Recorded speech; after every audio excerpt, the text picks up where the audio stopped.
What if I told you that Peter Pan is an actual horror story? Some of you might actually already think this. A lot of you do.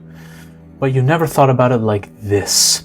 A free-spirited and mischievous young boy who can fly and never grows up, Peter Pan spends his never-ending childhood having adventures on the mythical island of Neverland as a leader of the Lost Boys, interacting with fairies, pirates, and mermaids. He takes a girl named Wendy and her brothers to Neverland, a magical place where dreams come true. Wendy, who initially doesn't know the Lost Boys, quickly takes on a maternal role, caring for them and guiding them. Peter, Wendy, and the Lost Boys engage in numerous adventures together. And of course, a lot of these make them conflict with a certain character, a villain known as Captain Hook. It's a story with wonder and awe and joy. Only one issue. It's creepy as fuck. No one likes to say this, and many people are going to be coming at me saying, Zafi, why are you doing this? Yet again, you're corrupting and destroying another childhood story. What the hell is wrong with you? Listen, I'm just providing a fresh perspective on this, okay? I think my theories make these stories better in some people's eyes, okay? I'm just trying to save cinema. I made a video on how Willy Wonka is a Satan worshiper, and a lot of people agreed with me. So clearly I hit a nerve there. I touched on something that people already think, and I know people have been thinking about this dude like this, all right? I am all for kids using escapism. I am all for kids leaning into the experiences of childhood and the innocence and the awe and the wonder of that, because adulthood can be depressing as fuck. Let's just be real about it. Who the hell wants to be an adult when you can be a goddamn kid enjoying life? You know, not caring about shit. But there is a darker story here than you know. Peter Pan is a literal horror villain. Peter Pan is part of a long-held death cult that worships youth and kills childhood. Don't leave. Do not leave. For those of you who are just about to walk away, trust me on this. All right, I could take it further. I think this dude might be a straight-up sexual predator, but I'm not gonna go there because I don't want to get sued by the makers of Peter Pan for defamation or some shit like that. So this is all comedy. It's Dave Chappelle's show. Okay, just take it. If you're watching this, don't take it too seriously. Any legal experts. Okay. Now I'm gonna get right into things here. Okay, Neverland is not real. Okay, now some of you are like, okay, of course, this is a fictional, imaginary place. Of course, no. It's a psychedelic prison that is created in the mind via drugs. The flight to Neverland is achieved using pixie dust. Guess what pixie dust is an allegory for? Not allegory, it literally is freaking drugs. That's not magic. It's a hallucinogen. Peter uses the substance to induce shared lucid dreams. A matrix-like realm, you could say, where time is warped and imagination rules. Once the kids are under, they believe they're flying, fighting pirates and living free, but they're actually trapped in a dream world mind prison that Peter controls. Evidence for this? In many adaptations, the children fly to Neverland by thinking happy thoughts and using pixie dust. This literally parallels descriptions of lucid dreaming, where individuals become aware inside a dream and control their surroundings.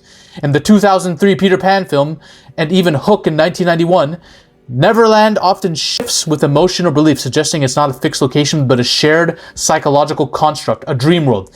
In Disney's Peter Pan and Return to Neverland, Tinkerbell's dust becomes a literal barrier between the real world and Peter's control. This is all drugs. Neverland could be an induced mass hallucinogen brought on by a drug known as pixie dust that only works on impressionable minds, aka the minds of children. That's why they target children. Number 2, this is a death cult that kills adulthood. So growing up is a sin punishable by death. Peter's golden rule is never grow up. But in this world, growing up isn't just a taboo, it's a death sentence. As children begin to mature or question the dream, their minds become incompatible with the Neverland illusion and they awaken. 2 things happen. They awaken or they die. In some versions of the original story, Peter thins out the Lost Boys when they get too old. That's code for murder, ladies and gentlemen. Removing anyone who threatens the cult's purity. Purity. Does this start to make sense now? What the fuck is actually going on with this creepy ass story? Peter Pan is a drug cult leader preserving eternal childhood. Peter represents the fanatical worship of youth and the escape from responsibility. Like real-world cult leaders, he uses chemical dependency, pixie dust, emotional manipulation, and isolation to control his victims. He's been doing this with Wendy forever now. Wendy, John, and Michael, they only escape because they still long for home, the real world. They still are attached to it, which is, Peter despises this. But the Lost Boys, they've been there too long. Their minds are broken. They're addicted now, stuck in the dream. And when they grow too aware, they vanish. Do you understand now? Peter demands absolute loyalty. He doesn't age, implying otherworldly influence, right? And sees growing up as a sin. He kidnaps children and isolates them from their families. Cult leaders love this. He's also charismatic, he manipulates, and he has an aversion to responsibility that mirrors classic cult leader behavior. Charles Manson was doing this shit at a ranch, bro. Peter Pan laid out the blueprint for Charles Manson and these cult leaders. The Lost Boys act as devoted followers, ready to die for him with no recollection of their past lives, and it's similar to how cults erase identities. Peter Pan's literally the Griffith of children's movies, if we're being real. Tinkerbell is the gatekeeper of the dream. Tinkerbell controls pixie dust. She's the only one. She's the one who administers the drug. She's jealous, erratic, and manipulative. Traits common in cult second-in-commands, or the bottom bitch when we're talking about pimping or sex trafficking. She gives me major bottom bitch vibes, bro. I'm just gonna be real. She punishes anyone who challenges Peter or threatens the illusion. She may even act as an enforcer, assisting when it's time to thin the herd. Nobody ages. Why? In most versions, kids are taken at their prime innocence, frozen emotionally and mentally.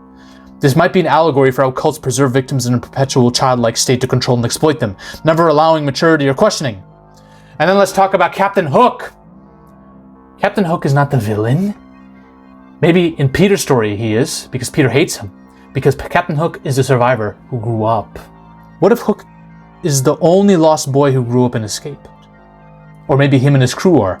He represents adulthood, memory, and rebellion. That's why Peter despises him. He's proof that Peter isn't a god. He's just a scared kid trying to control a lie. Hook's mission isn't to plunder, it's to expose the truth and save the kids under Peter's spell. Hook is the only adult. He remembers his past, he knows who he is and desperately wants revenge. He may actually represent the grown-up or the survivor trying to destroy the cult. Maybe he was a part of the cult once upon a time. In Hook 1991, he tries to convince Jack to grow up by turning him against Peter. Kind of like deprogramming a cult member. Doesn't work. Hook's crew are mostly aged men, hinting that they were lost boys who escaped and aged in the real world, and Peter fucking despises them. It all comes together to tell you whatever the Lost Boys are, whatever Peter's plans are, they involve getting kids at their peak of youth, bringing them in, administering drugs, having his bottom bitch literally manipulate and enforce them, keeping them in this mental prison, and Captain Hook's trying to get them out. He was trying to get them out all along. This puts a whole new perspective on the series, by the way. So, what happens when you escape Neverland? What's the final twist in all this? Well, some kids do escape, like Wendy, but they're left scarred with broken memories and a sense that something horrifying happened that they can't fully recall. Wendy became happily married to someone other than Peter, and this affected Peter because his ego couldn't handle it. He couldn't even fly. His ability to fly was connected to his memory of her. Remember, Griffith. Griffith never loved Casca, right? In Berserk. But when he saw her with Guts, he was like, fuck.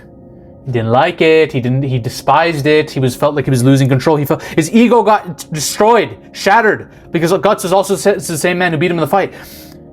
Peter feels the same way, mentally defeated. And let's talk about the others. They wake up in a lab or a cult compound, confused, bodies weakened from drugs and mental conditioning. The rest are never found. They're forever lost in the dream, or worse, thinned out by Peter to maintain the fantasy. This, I'm telling you guys, Peter Pan, this would make a great horror movie. And I'm pretty sure the guys who did Winnie the Pooh, Blood and Honey are either making or they have made a Peter Pan horror movie. But we can make a good horror movie, okay, about Peter Pan. Just give me the budget, Hollywood, please, I'll do it. Peter Pan is literally the scariest horror movie of all time besides Willy Wonka, the Satan worshipper. It really is. If you think about it, if you think about how dangerous these cults are, Peter Pan laid the blueprint for the most famous cults of all time. That's like that is what it is. That is what Peter Pan's legacy is. Besides being, one of the most iconic characters in fiction and helping a lot of children, entertaining a lot of children throughout the years. And I really I know I've destroyed an idol for many kids just now, but I might get sued for this video. Regardless, I like Peter Pan. I ain't got no problem with him. But if he exists in the real world, all I'm going to say is we need to call some SWAT teams on that motherfucker. All right, we're gonna take SWAT teams right to Neverland. All right. Also, I'm 99% sure Michael Jackson's compound that he had like in a ranch out in the middle of the desert was called the Neverland Ranch. And I'm not gonna say anything about that, but like, it's just weird. It's just weird. And I know I know Michael Jackson's been accused of terrible things, and a lot of people are split on whether he did it or not. But I'm just saying, this shit's weird. You know what I'm saying? It gives a weird vibe. Like Neverland Ranch, kids, all this stuff. This is a fucking death cult, man. That's Peter Pan's a death cult leader. If you want to know why Willy Wonka's a Satan worshiper, watch this video over here.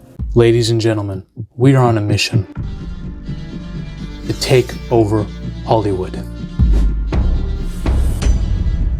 But the army must keep growing. If you want to suggest video topics to me, or talk about your favorite movies or favorite film theories in a community with like-minded individuals, join the Zafy Discord now. Link is in the description and the comment section as well. Join us. This movement is just beginning. We're taking over Hollywood, one coke line at a time.